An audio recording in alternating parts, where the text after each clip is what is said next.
السميع العليم من الشيطان اللعين الرجيم. بسم الله الرحمن الرحيم.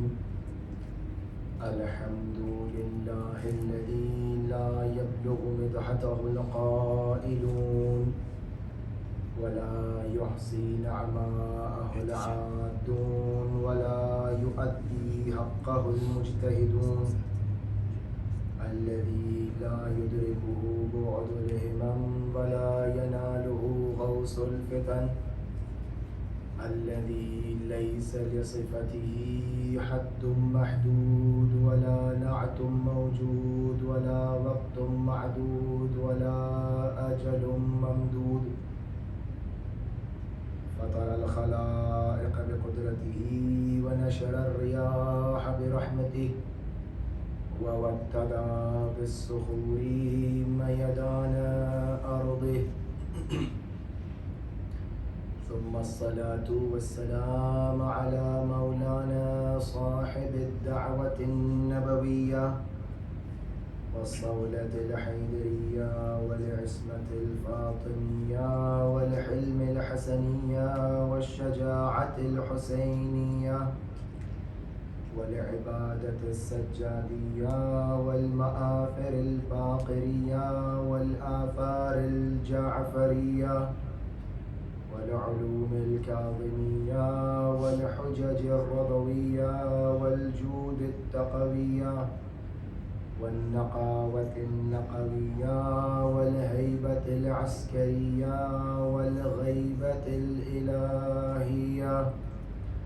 ثم اللعنة الدائمة على أعدائهم أجمعين غاصبي حقوقهم منكري فضائلهم من الآن إلى قيام يوم الدين. أما بعد، فقد قال الله تبارك وتعالى في القرآن المجيد والفرقان الحميد وقوله الحق. بسم الله الرحمن الرحيم. اليوم أكملت لكم دينكم وأتممت عليكم نعمتي ورضيت لكم الإسلام دينا. صلوات اللهم صل على محمد وآل محمد.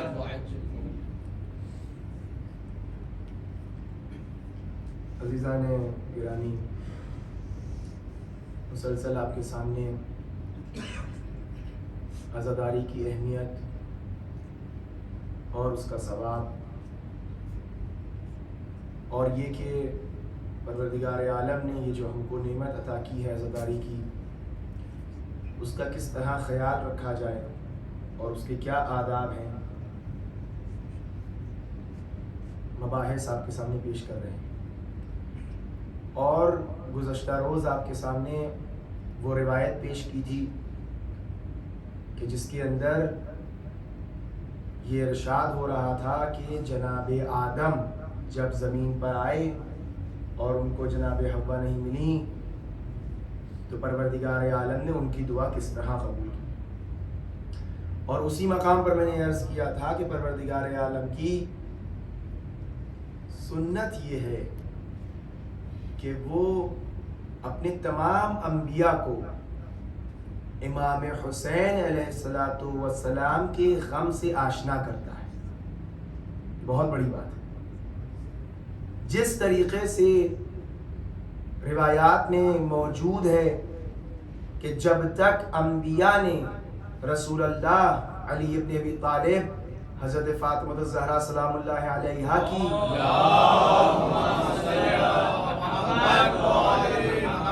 ان انوار مقدسہ کی ولایت کا جب تک اقرار نہیں کر لیا، پروردگار عالم نے انبیاء کو ان کی نبوتیں نہیں دیں. اسی طریقے سے پروردگار عالم نے اپنے ہر نبی کو امام حسین علیہ السلام کے غم سے آشنا کیا کہ یہ جو قلب نبی اللہ ہے یہ غم حسین سے خالی نہ رہے. یہ بہت عظیم چیز ہے کہ انسان کے دل میں کوئی اور غم نہ ہو صرف غم حسین۔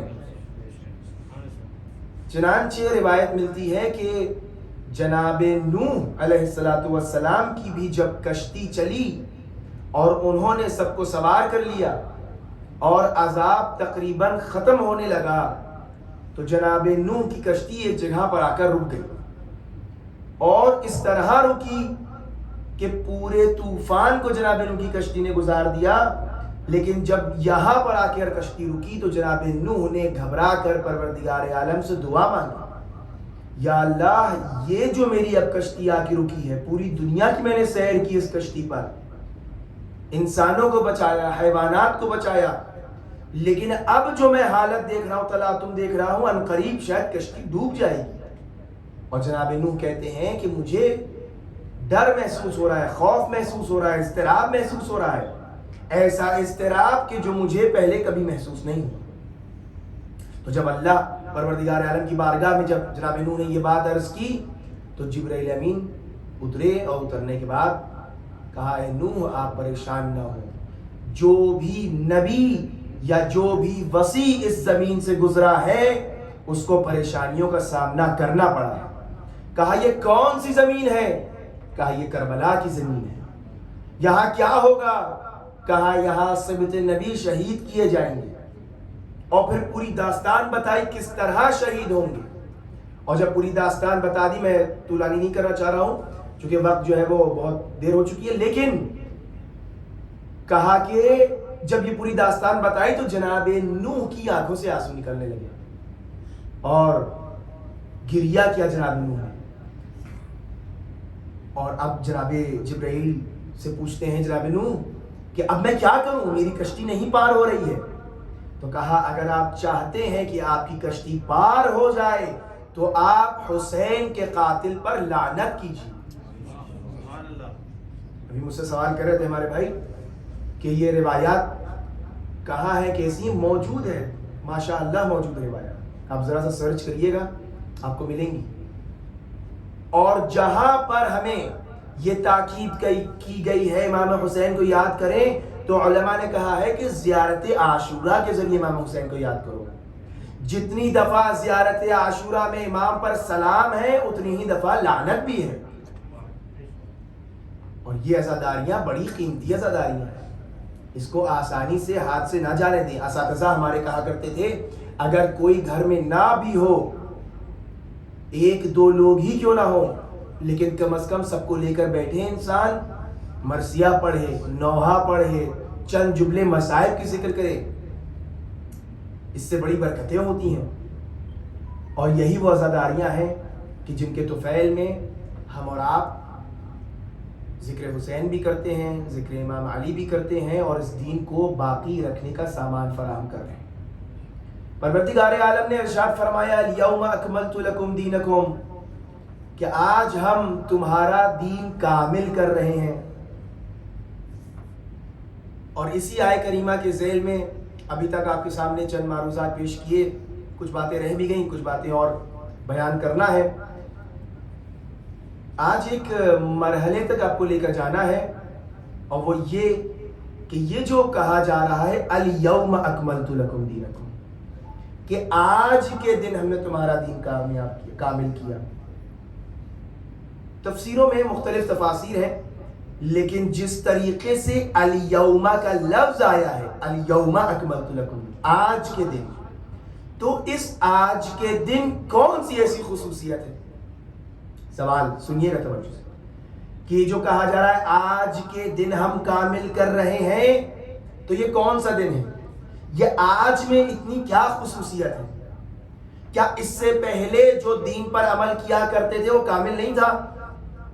اگر آج کامل ہو رہا ہے تو کل یا ناقص تھا، یا جو ہے کوئی بات رہ گئی تھی، کیا ماجرا تھا؟ اگر آج کامل ہو رہا ہے تو اس کا مطلب کل کامل نہیں تھا۔ تو اب جو مسلمانوں نے آج سے پہلے عبادتیں کی ہیں ان کا کیا حکم ہے؟ سوال، یہ جو اس سے پہلے مسلمانوں نے نمازیں پڑھی، روزے رکھے، حج کیے، اس کا کیا حکم ہے؟ میں نے اس دن آپ سے عرض کیا تھا کہ پروردگار عالم نے اپنے دین کو بہت آرام آہستہ آہستہ بھیجا ہے۔ ایک دم سے نہیں بھیجا ہے کہ لوگ پریشان نہ ہو جائیں. کیا کہا؟ کہا قولوا لا الہ الا اللہ تفلحوا، لا الہ الا اللہ کہہ دو کامیاب ہو جاؤ گے. یہ جو کہا جا رہا ہے دھیرے دھیرے، اس کا کیا مطلب ہے؟ کہ آج تمہارا دین کامیاب ہوا. آج سے پہلے دین کیا تھا؟ توجہ کریے گا. آج سے پہلے، غدیر سے پہلے دین کیا تھا؟ رسول اکرم نے کیا پہنچایا؟ کہا قولوا لا الہ الا اللہ تفلحوا. جب لوگوں کو عادت ہو گئی کہ لا الہ الا اللہ کہنے لگے تو رسول اکرم نے کہا اب قولوا محمد رسول اللہ. توجہ، کہا اب کہو محمد رسول اللہ. تو معلوم یہ ہوا کہ غدیر سے پہلے جو دین تھا وہ صرف لا الہ الا اللہ اور محمد رسول اللہ تک محدود تھا. لیکن غدیر کے بعد دین کامل ہوا. اور وہ کیسے؟ جب کلمہ کامل ہوا. اور کلمہ اس وقت کامل ہوا کہ جب لا الہ الا اللہ محمد رسول اللہ کے بعد علی ولی اللہ کا اضافہ ہوا.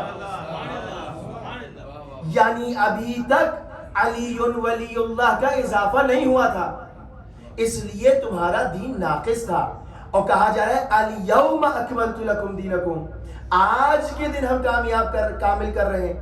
اور آج کے دن جب علی ولی اللہ کا اضافہ ہو رہا ہے تو ہم راضی ہو رہے ہیں. یہ کون سی رضایت ہے کہ جو اللہ دین کو دے رہا ہے؟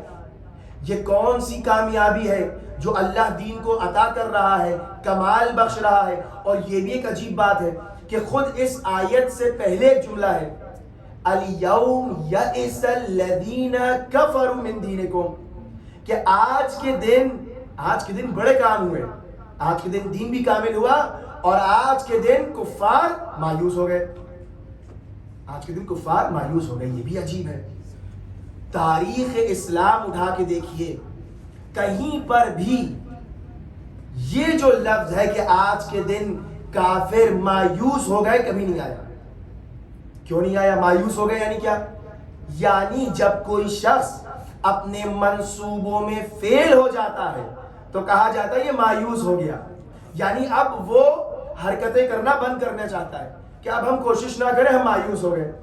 پروردگار عالم کہہ رہا ہے الیوم یئس الذین کفروا، کہ آج کے دن کافر مایوس ہو گیا. تو آج کے دن ایسا کیا ہوا جو پہلے نہیں ہوا تھا؟ تاریخ اسلام اٹھا کے دیکھیے، درخشان کامیابیاں ہیں. جنگ بدر کی کامیابی ہے. یہ نہیں کہا جا رہا ہے آج کے دن جو ہے کافر مایوس ہو گیا. بڑی عجیب بات ہے یہ. جنگ بدر میں نہیں کہا آج دین جو ہے وہ کامل ہو گیا یا کفار مایوس ہو گئے. جنگ احد کی کامیابی کے بعد نہیں کہا کہ کافر مایوس ہو گیا. جنگ خندق میں بھی یہ نہیں کہا کہ کافر مایوس ہو گیا. خیبر کی اتنی بڑی فتح، یہ نہیں کہا جا رہا ہے کافر مایوس ہو گیا. ہجرت کر کے نکل آئے، یہ نہیں کہا جا رہا ہے مایوس ہو گیا. اتنی پلاننگ کرنے کے باوجود بھی رسول اکرم کو قتل نہیں کر پائے. پروردگار عالم کہتا کہ آج یہ لوگ مایوس ہو گئے، نبی کو قتل نہیں کر پائے. لیکن نہیں کہا فتح مکہ جیسی عظیم کامیابی کہ جس میں ایک بھی قطرے خون نہیں بہا، نہیں کہا کہ آج کافر کا مایوس ہو گیا. لیکن غدیر میں ایسا کون سا راز پوشیدہ ہے کہ اللہ یہ کہہ رہا ہے کہ آج تمہارے دین سے کافر مایوس ہو گیا. جب یہ دیکھا کافروں نے کہ رسول اکرم کے بعد اللہ کا یہ انتظام ہے کہ رسول کے ذریعے اپنے اس دین کی حفاظت کی خاطر علی ابن ابی طالب کی محکم ولایت میں دین کو جب دے دیا، تب مایوس ہوا کافر کہ اب آج کے بعد ہم دین میں کوئی تحریف نہیں کر سکیں گے، آج کے بعد ہم دین کو خراب نہیں کر سکیں.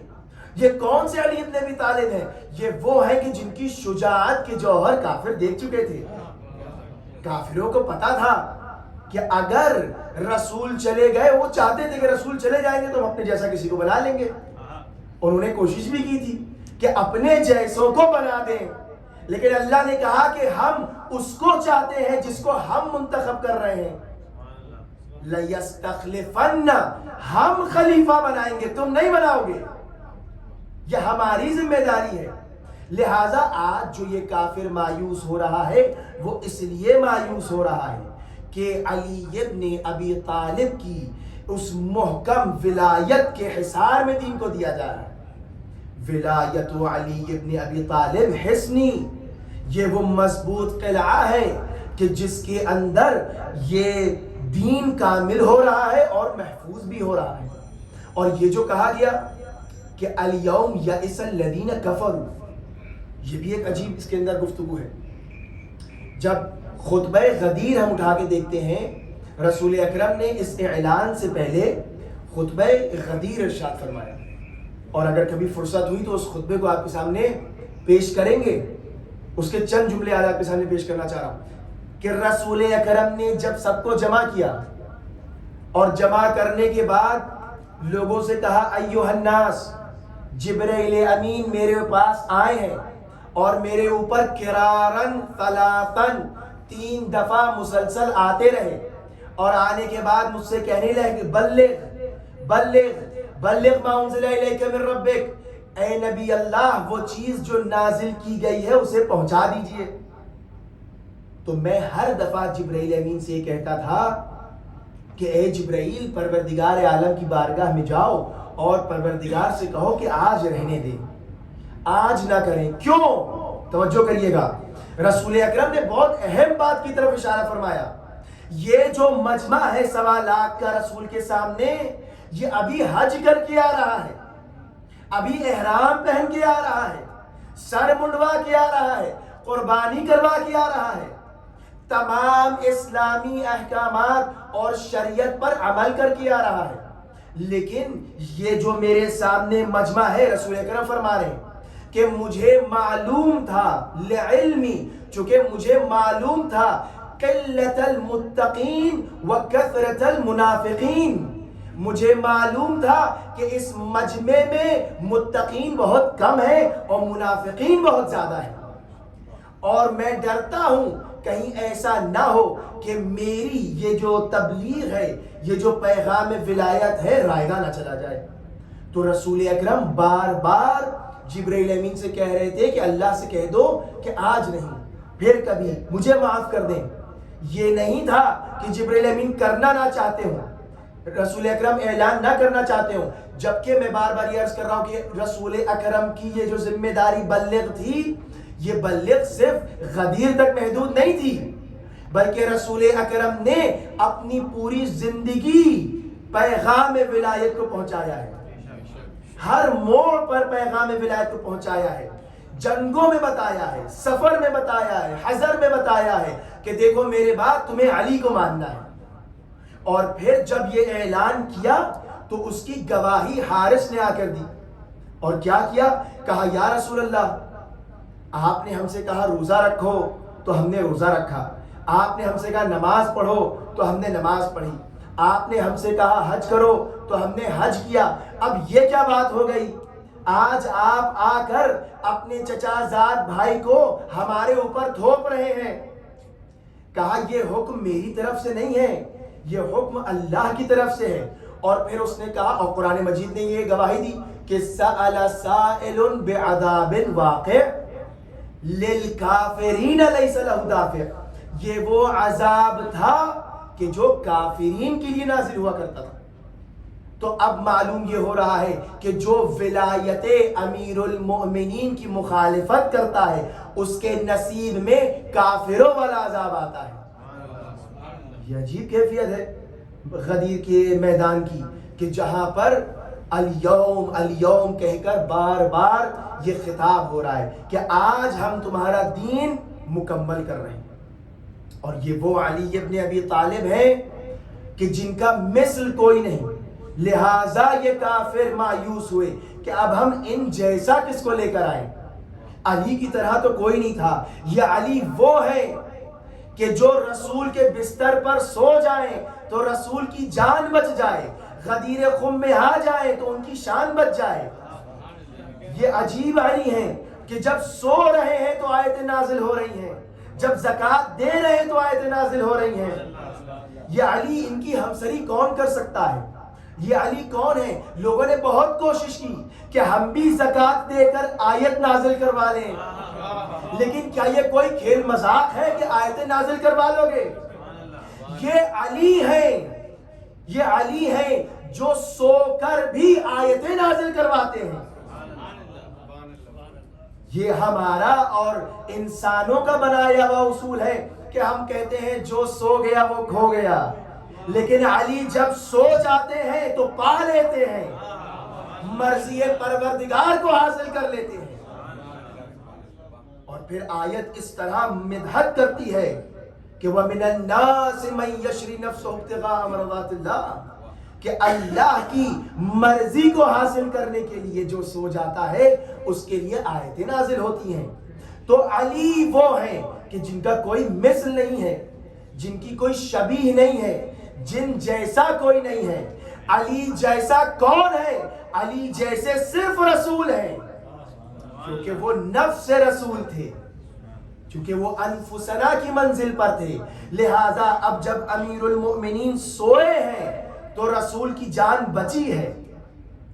جب امیر المومنین سوئے ہیں تو رسول کی جان بچی ہے۔ یہ راتوں کو سو کر دین بچا رہے ہیں، یہ دن میں جاگ کر دین بچا رہے ہیں۔ تو جب علی کا سونا ہماری طرح نہیں ہو سکتا تو پھر ان کا جاگنا ہماری طرح کیسا ہو سکتا؟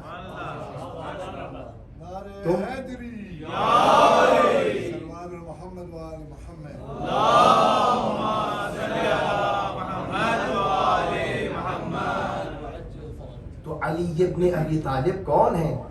یہ وہ ہیں کہ جن کا مثل کوئی نہیں ہے، اور جس نے بھی ان کے ساتھ اپنے آپ کا قیاس کیا ہے وہ مایوس ہوا ہے، وہ رسوا ہوا ہے۔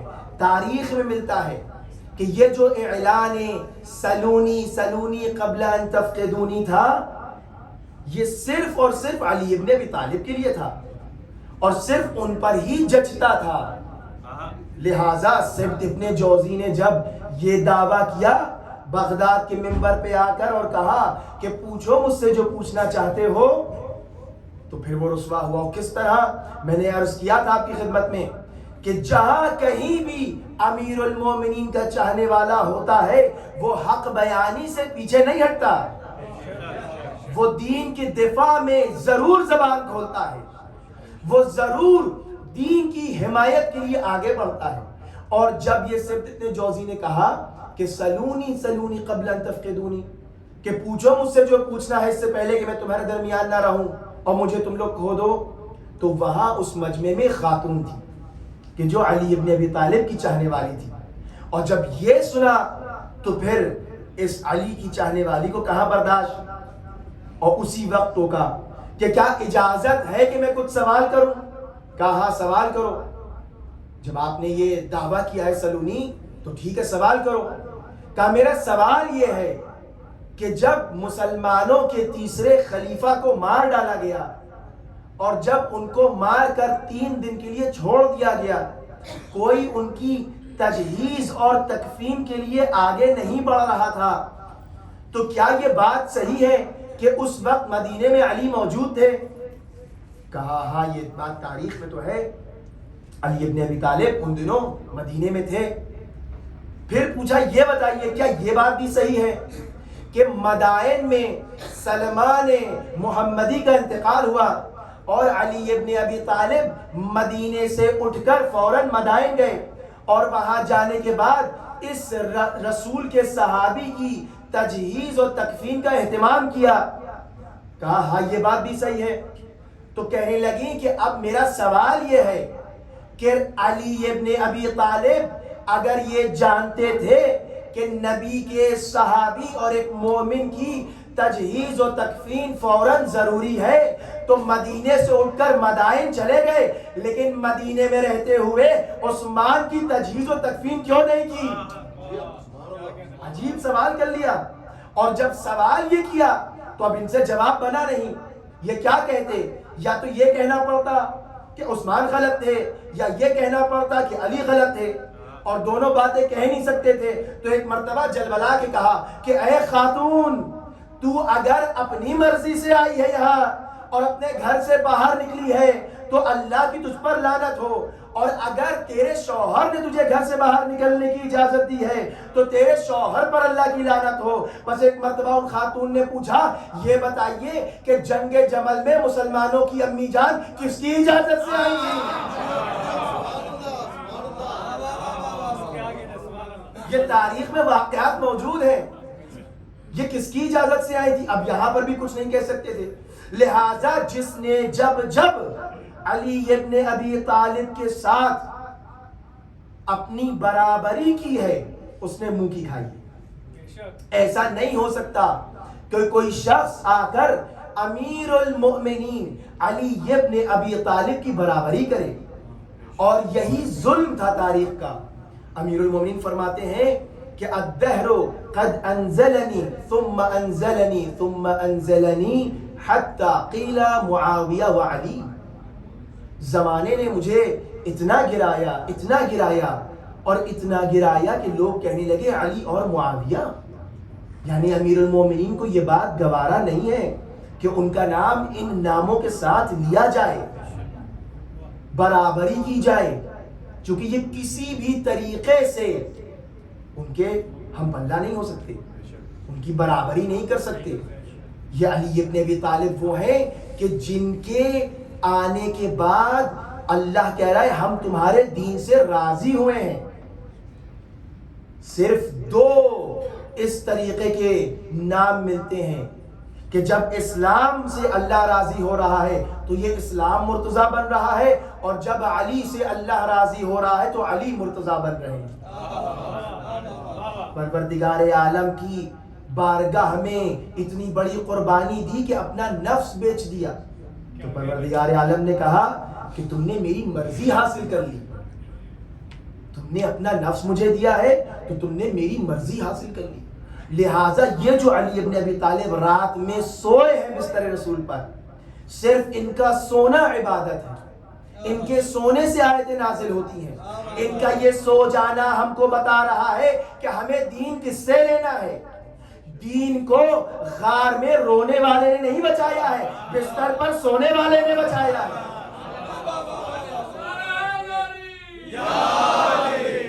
لہٰذا تم دین کو غار کے اندھیروں میں نہ ڈھونڈو، میدان غدیر کے روشن دن میں تلاش کرو، وہاں تمہیں دین دیا جا رہا ہے۔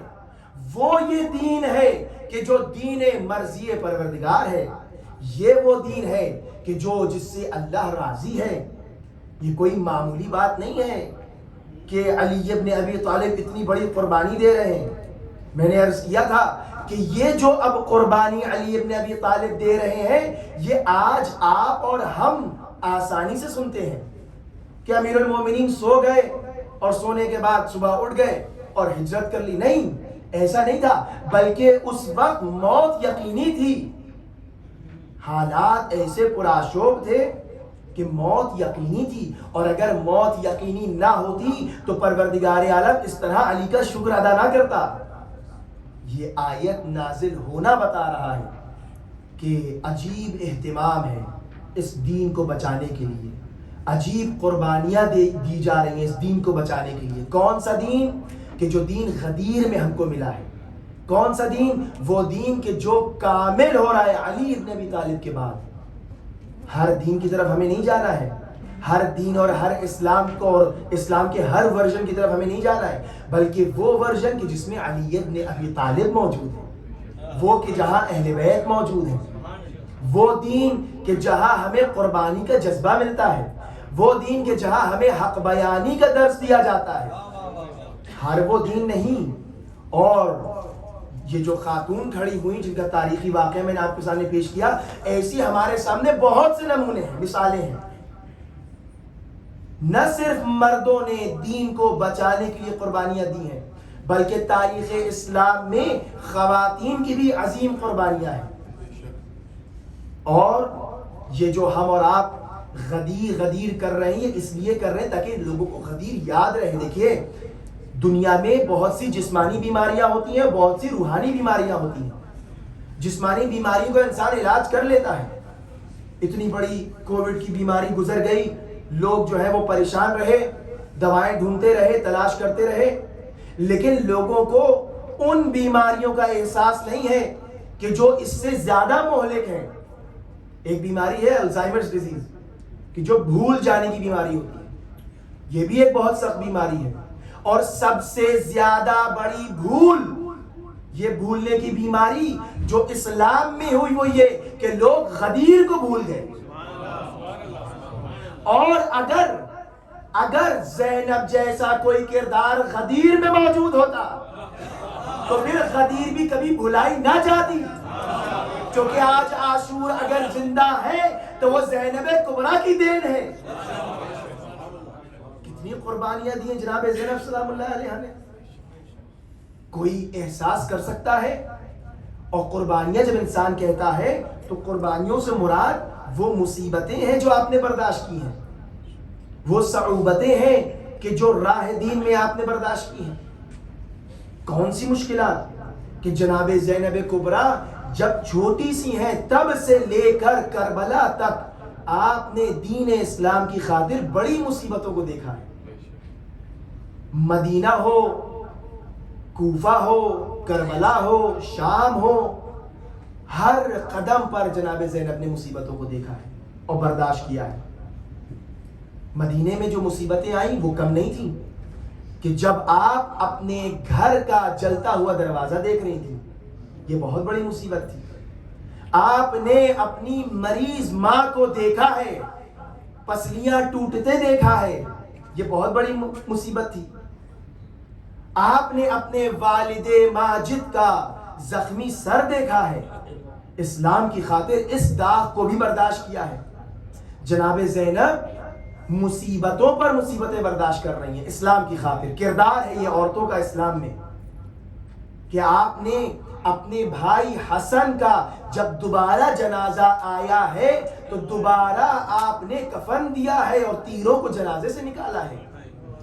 آپ دیکھیں کیا قربانیاں دی ہیں. اور پھر مدینے سے لے کر پورا وہ سفر اور کربلا تک جناب زینب قربانیوں پر قربانیاں دیے چلی آ. اور آج جناب زینب کی ہی قربانیوں سے دین باقی ہے. صرف یہ نہیں، جو کچھ تھا جناب زینب کے پاس سب کچھ راہ حسین میں قربان کر دیا تھا. اور جب آپ کربلا پہنچی ہیں تو وہاں پر جو آپ کی سب سے بڑی قربانی تھی وہ بھی پیش کیا آپ نے.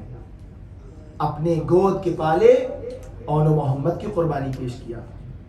اور یہ جذبہ عجیب جذبہ تھا کہ امام حسین جب شب عاشور خیام کا دورہ کرتے ہیں تو دیکھ رہے ہیں کہ کس طرح ہر ماں اپنے بچے کو تیار کر رہی ہے، اور انہی ماؤں کے درمیان جناب زینب ہیں جو اپنے بچوں کو تیار کر رہی ہیں، سمجھا رہی ہیں، بتا رہی ہیں، جوش شجاعت دلا رہی ہیں کہ اے میرے بچوں دیکھو، کل جب صبح نمودار ہوگی تو لوگوں کو یہ نہ کہنا پڑے تم کون ہو، تمہاری شجاعت بتائے کہ تم علی ابن ابی طالب کے نواسے ہو، تمہاری شجاعت یہ بتائے کہ تم جعفر طیار کے پوتے ہو.